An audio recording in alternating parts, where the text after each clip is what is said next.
आज हम कक्षा 8 के मंजरी की जो पुस्तक है उसके तीसरे पाठ का अध्ययन करेंगे, जिसका नाम है सच्ची वीरता। यह एक निबंध है जो सरदार पूर्ण सिंह द्वारा लिखा गया है और इसके पहले जो आप दूसरा पाठ पढ़े हैं वह काकी नामक कहानी था। तो कहानी क्या होती है और निबंध क्या होती है, निबंध किसे कहते हैं, कहानी किसे कहते हैं, यह भी थोड़ा सा हम जान लेते हैं।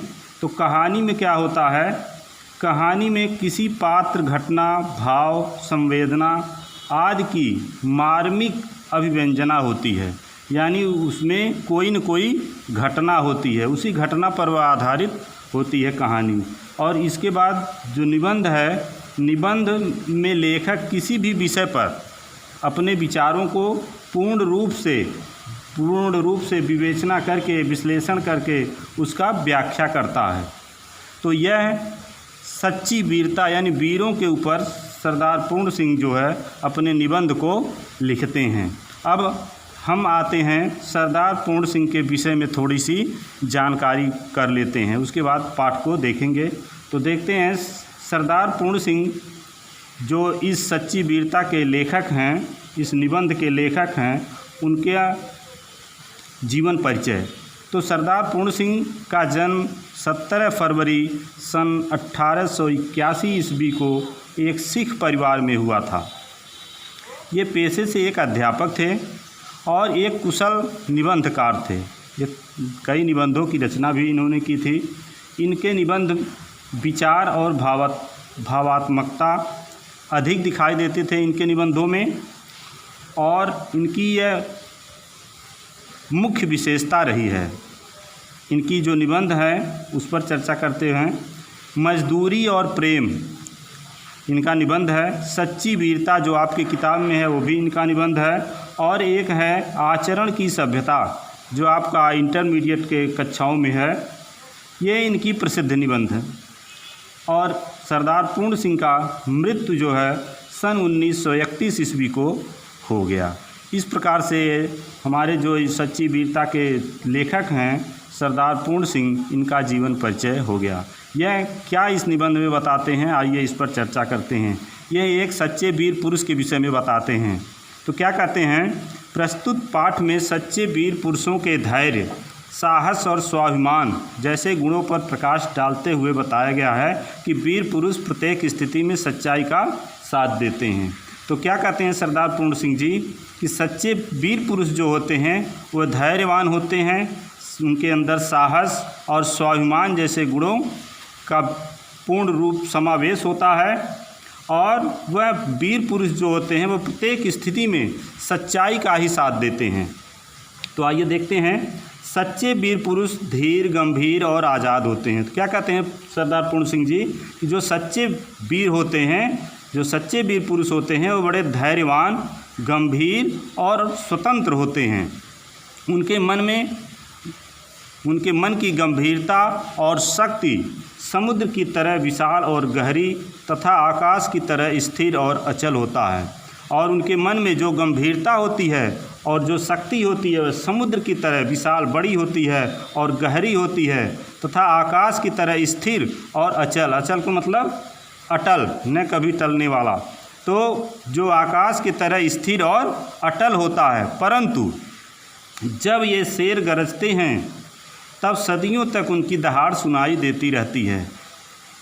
यहाँ शेर गरजने से मतलब यह है कि जो भी उनके द्वारा जो भी बात जो है सच्चाई के तौर पे कही गई है वह हमेशा उनके न रहने पर भी उनकी बातें गूंजती रहती हैं। जिस प्रकार शेर गरजता है तो जंगल में कुछ देर तक उसकी आवाज़ गूंजती रहती है, दहाड़ सुनाई देती रहती है, उसी तरह से जो वीर पुरुष होते हैं जो अपनी पहचान छोड़ जाते हैं वह पहचान उनकी सदियों तक दिखाई देने लगती है, सुनाई देने लगती है, और अन्य सब आवाज़ें बंद हो जाती हैं, और उसके विपरीत जो भी आवाज़ें होती हैं छोटी बड़ी वे सब बंद हो जाती हैं। एक बार एक बागी गुलाम और एक बादशाह के बीच बातचीत हुई। तो यहाँ बताते हैं कि एक बागी गुलाम था और एक बादशाह थे, उनके बीच बातचीत हो रही थी। यह गुलाम कैदी दिल से आज़ाद था। यह जो ग़ुलाम था वह कैदी दिल से आज़ाद था, यानी उसको कैद जो है नहीं अच्छा लगता था और वह आज़ाद स्वभाव का था। बादशाह ने कहा, मैं तुमको अभी जान से मार डालूँगा। तो बादशाह उससे कहते हैं कि मैं तुमको अभी जान से मार डालूँगा, तुम क्या कर सकते हो? उससे पूछते हैं तो तुम क्या कर सकते हो? यदि मैं तुमको अभी जान से मार डालूँ तो तुम इसके उत्तर में क्या कर सकते हो?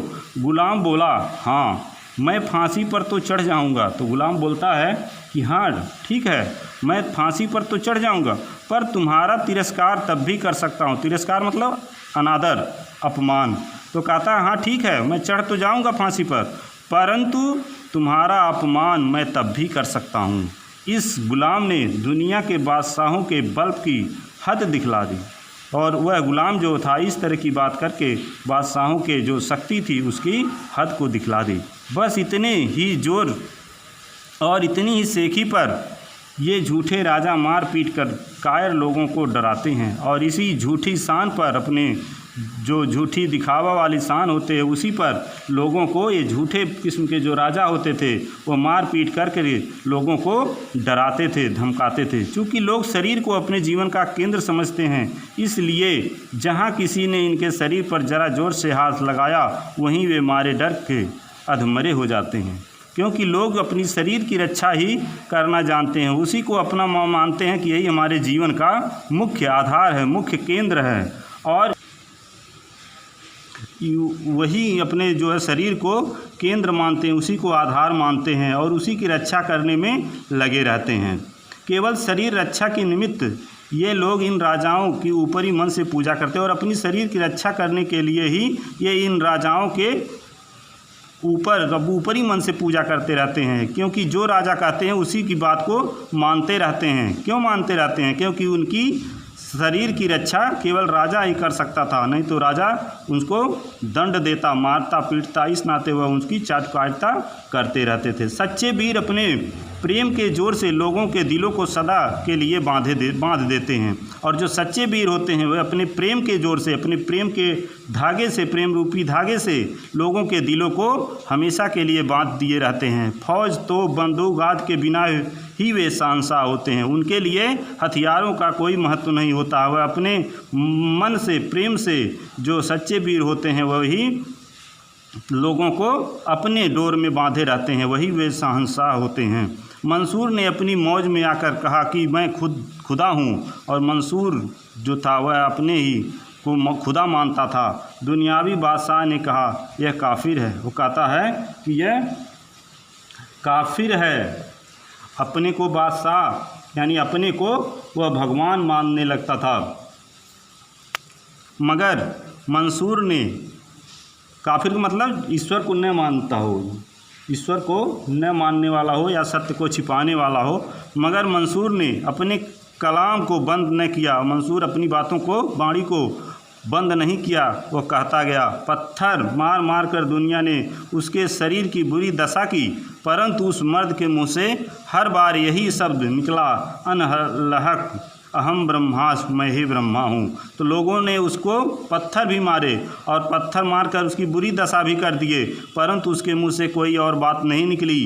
क्या निकला? अहम ब्रह्मास, यानी मैं ही ब्रह्मा हूँ, मैं ही भगवान हूँ, मैं ही खुदा हूँ, ईश्वर हूँ। मंसूर का सूली पर चढ़ना उसके लिए सिर्फ खेल था, और मंसूर जो सूली पर चढ़ा वो उसके लिए केवल खेल ही था। अब अगला हम आगे की जो भाग है उसको अगले वीडियो में पढ़ेंगे। आज सिर्फ इतना ही आप लोग पढ़ेंगे।